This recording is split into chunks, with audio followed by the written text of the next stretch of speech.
Vous regardez Al24 News, madame, monsieur, bonsoir à la une de l'actualité de ce lundi 19 septembre.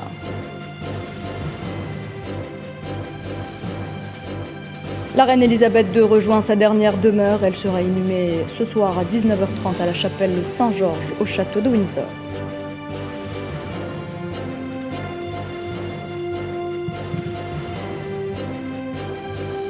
Ouverture de la 77e Assemblée générale de l'ONU dans un contexte de graves tensions dans les relations internationales. Ramtan Lamamra y participe.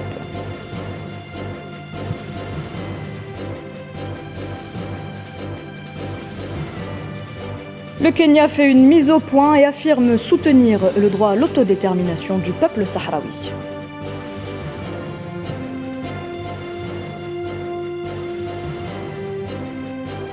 Et en Algérie, rentrée sociale pour les salons professionnels, le SITP donne le coup d'envoi.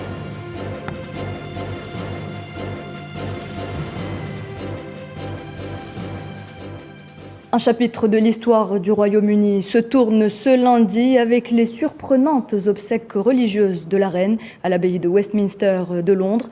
Un dernier au revoir du monde entier à Elisabeth II, décédée le 8 septembre dernier. Un événement planétaire qui a regroupé chefs d'État, responsables politiques et stars internationales. Imen Merad.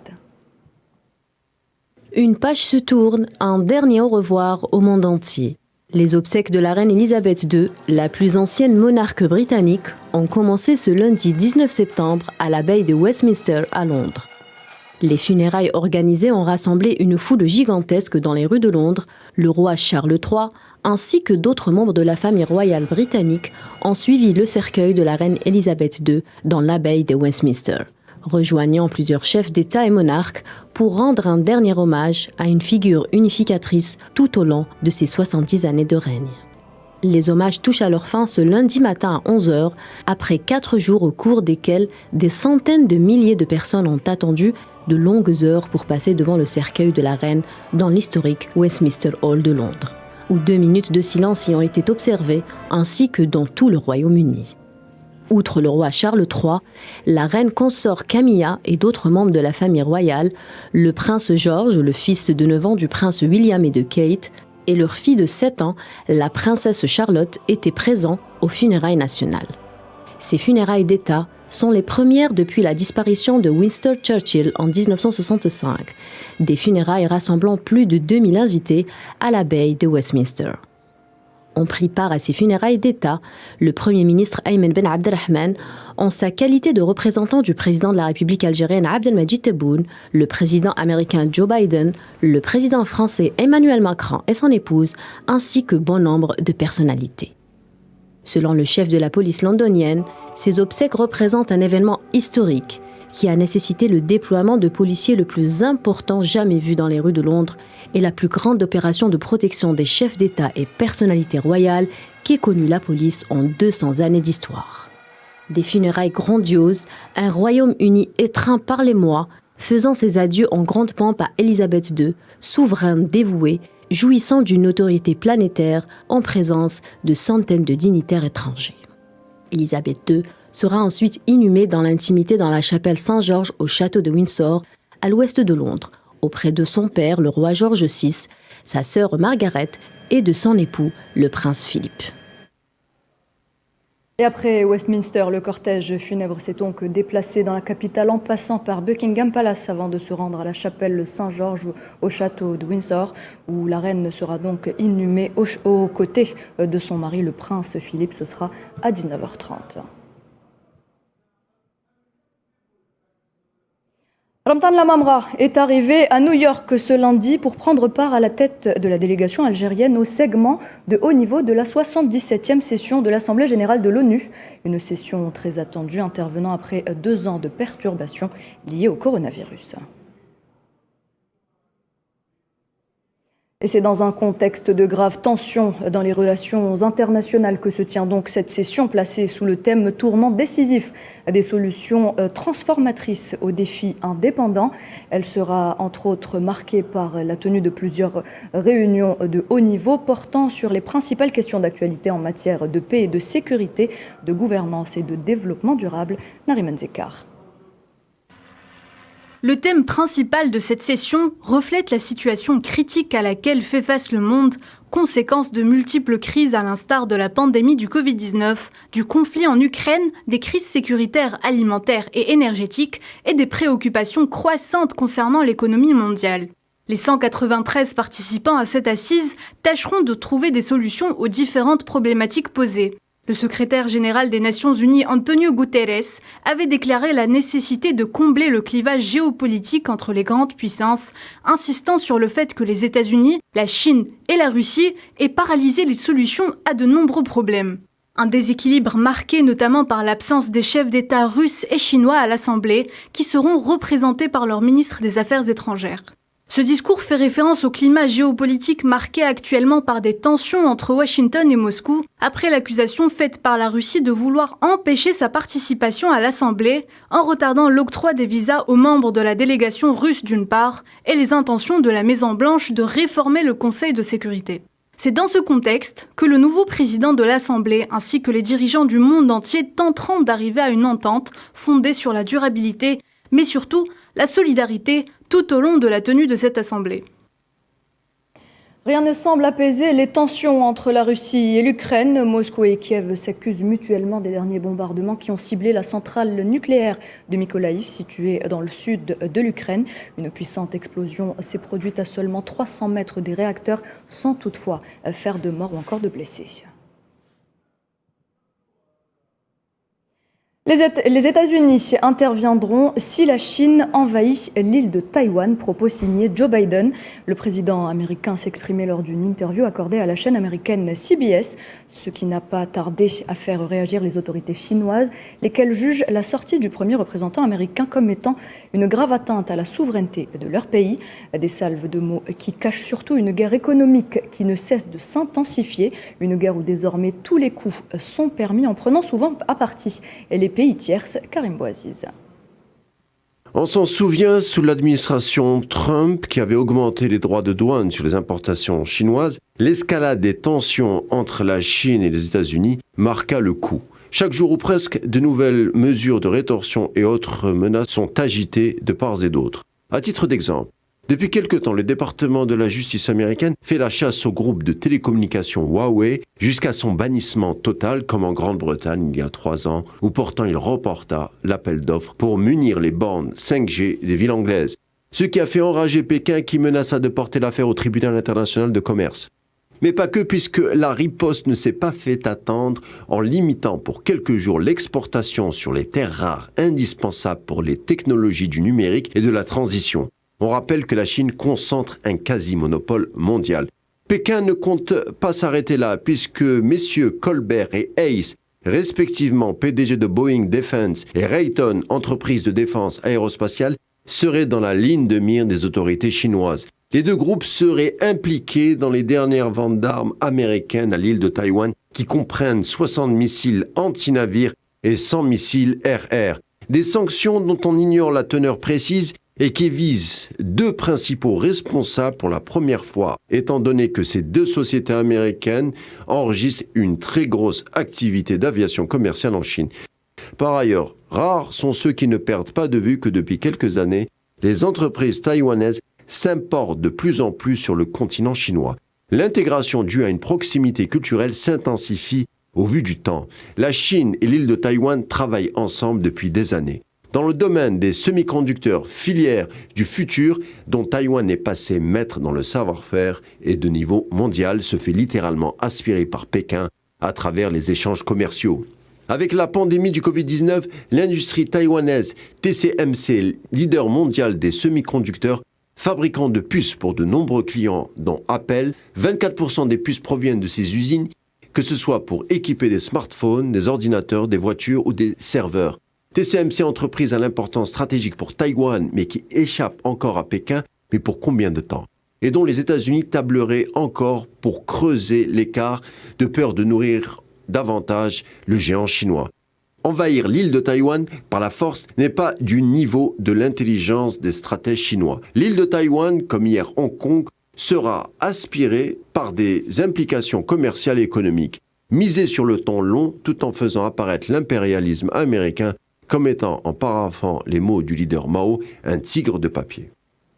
Les États-Unis qui, par ailleurs, ont procédé à un échange de prisonniers avec les talibans au pouvoir en Afghanistan, un vétéran de la marine américaine et un soutien clé du mouvement taliban, détenu depuis 17 ans par les Américains, ont donc été échangés à la suite de négociations très longues et très compliquées.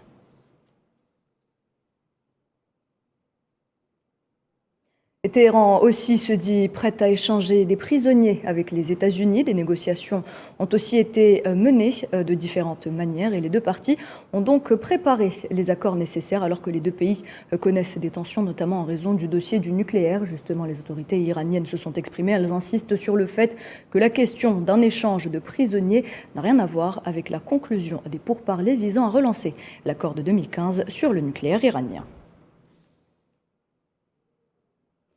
Les écoles palestiniennes d'Al-Quds Est occupées ont entamé ce lundi une grève générale pour protester contre les tentatives de l'occupation sioniste d'imposer ces manuels scolaires déformés dans les écoles palestiniennes de la ville sainte, scandant non au programme déformé et non à l'éducation sioniste. Les parents et les élèves palestiniens avaient déjà manifesté samedi dans plusieurs quartiers de la ville contre les tentatives sionistes d'imposer aux écoles palestiniennes les manuels déformés, publiés donc par l'occupation.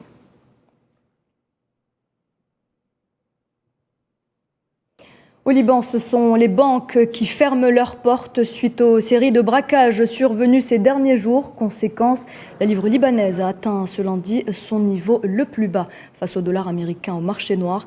La livre s'est changée ce matin à plus de 38 500 pour un billet vert.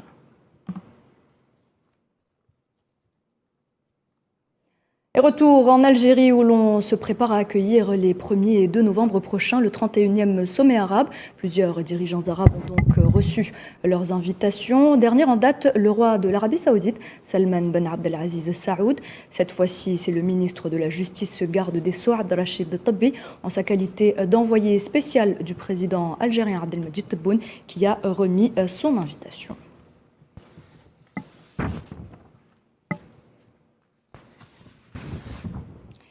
Et puis toujours en Algérie, la première session de la commission parlementaire mixte Algérie-Union européenne s'est tenue ce lundi au siège de l'Assemblée populaire nationale à Alger. Les travaux de cette session ont été coprésidés côté algérien par Ahmed Temamri, président de la commission parlementaire mixte Algérie-Union européenne, et Andria Cozzolino du côté européen. Temamri a précisé que l'élection du président Tebboune marque le retour fort de l'Algérie sur la scène internationale et sa contribution au traitement du dossier libyen, ainsi que ses efforts visant à rétablir la stabilité au Mali. Autant de facteurs qui font de l'Algérie un pays actif en partenariat avec l'Union européenne dans le traitement des questions liées à la migration et d'autres questions à caractère politique et sécuritaire. Abbiamo fatto un buon lavoro stamattina approvando una dichiarazione comune di lavoro. Nous avons fait un très bon travail ce matin en approuvant une déclaration commune du travail. E abbiamo fatto un incontro molto importante adesso con il Presidente. Et nous avons eu une rencontre très importante avec le Président. Ci siamo fatti un dialogo schietto, sincero. Nous avons eu un discours clair, sincère. Per affrontare le principali sfide che sono davanti a noi. Pour affronter les principaux défis qui sont devant nous. Nous le disions en titre, le Kenya tranche officiellement à propos de la question sahraoui. Un document du ministère kenyan des Affaires étrangères a mis fin aux allusions du très controversé tweet attribué au nouveau président William Ruto et exhibé par le Marzan. Nairobi réitère sa reconnaissance de la RAST et sa volonté de travailler davantage pour l'approfondissement des relations entre les deux pays, une position historique et de principe saluée par la RAST et sur laquelle revient justement Nailaït Hamouda. Le Kenya a rompu la confusion. Il clarifie sa position sur la République sahraoui. Le secrétaire principal du ministère des Affaires étrangères kényan signe et persiste. Il reconnaît toujours la République sahraoui comme un État indépendant. Dans un communiqué, le ministère des Affaires étrangères kényan a affirmé soutenir le droit incontestable et inaliénable du peuple sahraoui à l'autodétermination. Une position pleinement alignée avec la charte de l'Union africaine et la résolution 690 du Conseil de sécurité des Nations unies. Le ministère des Affaires étrangères kényan a rappelé l'excellente relation entretenue entre le Kenya et tous les membres de l'Union africaine et des Nations unies et qu'il continuerait toujours à renforcer ces relations pour un bénéfice mutuel. Il a également noté que le Kenya ne mène pas sa politique étrangère sur Twitter ou sur toute autre plateforme de médias sociaux, mais plutôt par le biais de documents et de cadres officiels du gouvernement. De son côté, le gouvernement sahraoui a salué la position historique et de principe du Kenya en faveur des droits de la République sahraoui, à la souveraineté et du droit en son peuple à la liberté et à l'indépendance que Nairobi défend dans tous les événements régionaux et internationaux.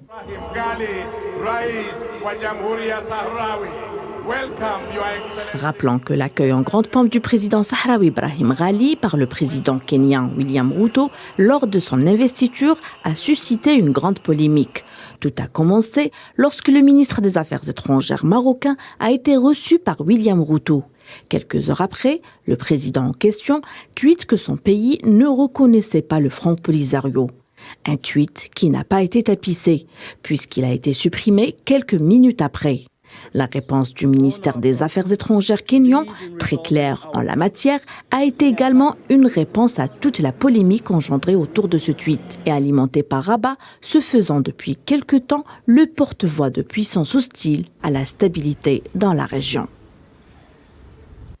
Après avoir été accueillie chaleureusement par le Parlement français, la militante sahraoui Sultana Khaya a été accueillie en grande pompe, cette fois-ci à Bilbao, par la communauté sahraoui, un accueil qui réaffirme leur détermination pour la poursuite du combat jusqu'à l'autodétermination du peuple sahraoui.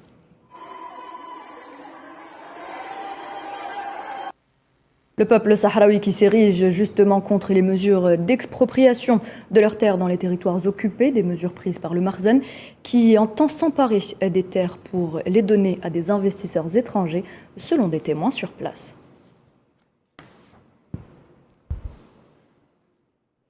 Et à propos du Maroc, le pays est une nouvelle fois accusé de corruption. Un document officiel émanant de l'ambassade du Maroc au Sénégal a été rendu public sur Twitter.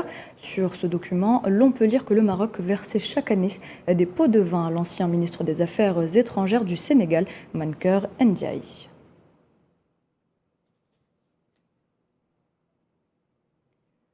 La diplomatie marocaine a donc recouru à des pots de vin pour faire du lobbying diplomatique. Si le document venait à être authentifié, que risque la monarchie sur le plan juridique international? Nous posons justement la question à M. Gilles Devers, avocat de la cause sahraoui.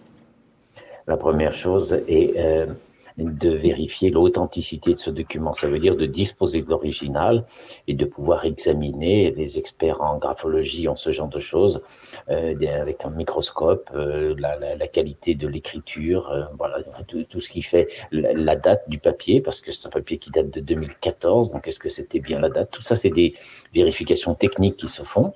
Et puis ensuite, on cherche au niveau de l'administration du ministère sénégalais si le document a été enregistré. Parce que, bon, on ne croit pas trop aux libellés qui montrent un aspect non sérieux, mais potentiellement vérifiant. Et donc, est-ce que oui ou non, cette somme a été enregistrée dans une comptabilité et si c'est pas le cas, eh bien, c'est effectivement de la corruption. Bon, donc, est-ce qu'il y a de la responsabilité internationale de la part de la diplomatie marocaine? Encore une fois, si c'est confirmé, la réponse elle est non. On n'a pas de mécanisme qui permette de sanctionner ce genre de choses. Mais l'affaire a lieu au Sénégal à 100% et il y a matière à une enquête de la justice du Sénégal. C'est un problème qui est tout à fait sérieux et la corruption est prévue par le code pénal au Sénégal, donc une enquête peut être dirigée sur place. Alors, quelle est la différence entre le lobbying diplomatique et la corruption? Élément de réponse. Le lobbying est très ancien et il s'agit d'influencer la position d'une personne qui est en mesure de décider. Voilà, donc c'est aussi bien des contacts politiques, de l'activisme, des campagnes de presse ou la valorisation d'un dossier. Le lobbying en lui-même n'est pas illégal. La deuxième chose est la corruption, où ce n'est plus une influence, mais c'est un enrichissement personnel contre contrepartie. Et à ce moment-là, on est dans une idée de contrôler la personne, parce qu'on peut la tenir vu qu'on lui a donné de l'argent ou des avantages matériels, de telle sorte que si elle ne fait plus ce qu'on lui a dicté, eh bien, elle sera dénoncée ou mise à mal. Donc il y a un monde entre le lobby et la corruption. Maintenant, il faut que le lobby reste raisonnable et que ce ne soit pas un faux nez ou un masque pour cacher la corruption. Il y en a eu des exemples là-dessus. On l'a vécu pour la question du Sahara occidental, quand on avait missionné quand le Parlement européen avait mandaté comme représentante une parlementaire qui, en fait, dirigeait elle-même un groupe d'influence et qui se promenait, et c'est comme ça qu'on l'avait retrouvée. Elle était véhiculée dans une automobile avec une plaque diplomatique du Maroc, et c'est elle qui a été chargée de faire le rapport. Donc là, il y a un intérêt personnel. Alors, l'enquête, elle a poursuivi jusqu'à la corruption, mais on montre ici comment on glisse du lobbying à la corruption. Et c'est quelque chose, ce lobbying financier gangrène, alors il se donne des apparences de légalité, mais il gangrène absolument tous les processus démocratiques et les processus de décision. Dans l'actualité également, la présence des forces étrangères de plus en plus contestées sur le sol nigérian. L'opposition et la société civile se mobilisent et appellent au retrait définitif de l'ensemble des forces en présence, alors que le Parlement avait adopté le 22 avril dernier le principe d'une autorisation pour ces mêmes forces. Tianina Makassi. De Niamey à Dosso, les Nigériens se mobilisent et contestent la présence militaire française sur leur territoire. Ce dimanche encore, c'est une foule déterminée qui a battu le pavé avec pour seul mot d'ordre « non à la France au Niger ». Pour les présents, qu'ils soient membres de l'opposition, de la société civile ou simples citoyens, ce mot d'ordre est plus qu'une simple formule accrocheuse. Il est question d'une volonté effective de s'affranchir de ce qui est communément appelé la France-Afrique.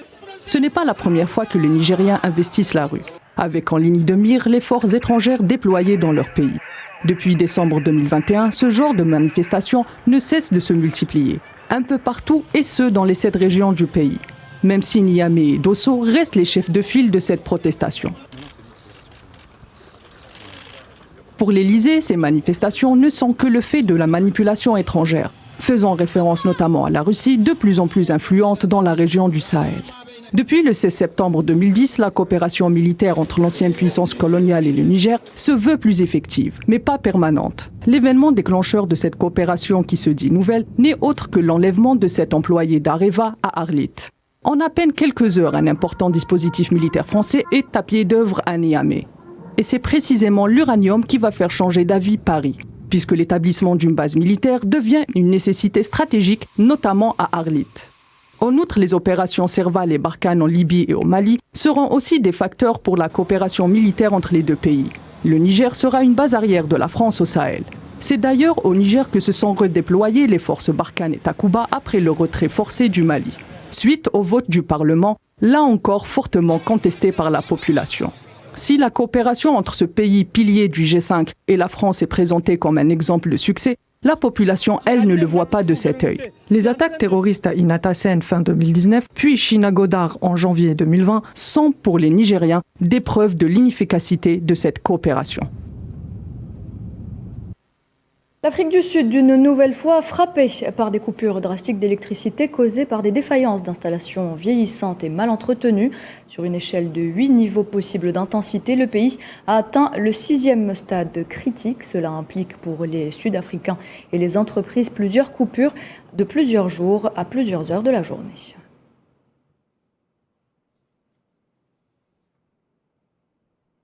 Et dans un monde de plus en plus intégré, le secteur des travaux publics de base requiert une attention particulière de la part du gouvernement algérien. Il s'agit avant tout de renforcer les capacités de l'Algérie en infrastructures de base et de transport. Une vision défendue par de nombreux opérateurs nationaux et étrangers présents au 18e salon des travaux publics de l'hydraulique des infrastructures de base à Alger. Khalden Batache. Coup d'envoi à Alger de la 18e édition du SITP, salon dédié aux travaux publics, à l'hydraulique et aux infrastructures de base. L'État du Qatar est invité d'honneur. Nous sommes très heureux de nous trouver en Algérie en tant qu'invités d'honneur de ce salon. C'est une belle opportunité pour prospecter de nouvelles pistes de partenariat et de coopération, mais également pour le partage d'expériences entre les deux pays. L'Italie, la Turquie, l'Allemagne, l'Arabie Saoudite ou encore la Chine jouent des coudes pour s'imposer sur un marché aux enjeux géoéconomiques sans égal en Afrique. Tout ce qui est, comme vous le savez, travaux publics est important pour la Turquie, d'ailleurs d'abord pour son savoir-faire et puis aussi parce que nous avons énormément de sociétés turques qui sont dans le secteur, dans les travaux publics. Pas uniquement dans les travaux publics, aussi dans tout ce qui est construction et tout ce qui est affaires. Tous les secteurs d'activité liés autour de ce secteur d'activité. Nous avons énormément de sociétés qui sont implantées ici en Algérie. En Algérie, nous avons plusieurs projets représentatifs. On peut considérer notre projet de l'aéroport d'Alger, Grand Mosquée d'Alger. Pour les futurs projets, on aura, à notre vision, on aura la grande mobilité d'Alger pour aménager la circulation d'Alger. Et aussi, on est visé pour développer notre projet de chemin de fer, les grandes lignes pour transport de marchandises et les minières. Qu'elles soient terrestres ou maritimes, maîtriser les routes, c'est maîtriser l'économie mondiale. L'ombre des nouveaux enjeux stratégiques liés à l'accès aux routes, infrastructures et autres corridors commerciaux sur le continent africain plane sur ce salon. Transsaharienne. Ce projet qui est très important donc avec des normes internationales et ce projet donc il sera développé. Il est développé jusqu'à maintenant jusqu'à Ardaya. Il est dédoublé sauf pour quelques tronçons. C'est à l'indicatif des directions des travaux publics qui traverse chacune du wilaya jusqu'à Tamarasset sur un linéaire de 2400 km. Donc cette route nationale donc, qui traverse l'Algérie sur ce linéaire que j'ai évoqué, plus un autre linéaire très important qui traverse le Niger, le Nigeria jusqu'à Lagos et qui se chiffre pour un linéaire global qui avoisine les 7000 km. Après 60 ans de réalisation pour le secteur des travaux publics en Algérie, ce salon se veut aussi une occasion pour évaluer le progrès en matière de routes, de voies express, d'ouvrages d'art, de ports et d'aéroports. Sport football, les Verts ont entamé leur stage ce lundi au Centre technique national de Sidi Moussa et il y a de nouveaux noms sur la liste de Belmadi, le gardien du Mouloudia d'Alger Farid Chahal ainsi que Sofiane Bendebka rejoignent l'équipe en remplacement d'Anthony Mandrea et de Hicham Boudaoui, tous deux blessés. Les Verts affronteront la Guinée et le Nigeria les 23 et 27 septembre au stade olympique Miloud Hatfi à Oran.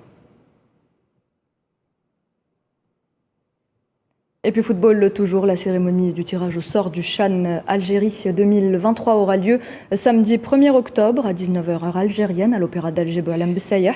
L'Algérie abritera donc cette compétition du 8 au 31 janvier 2023, une 7e édition qui verra la participation de 18 équipes.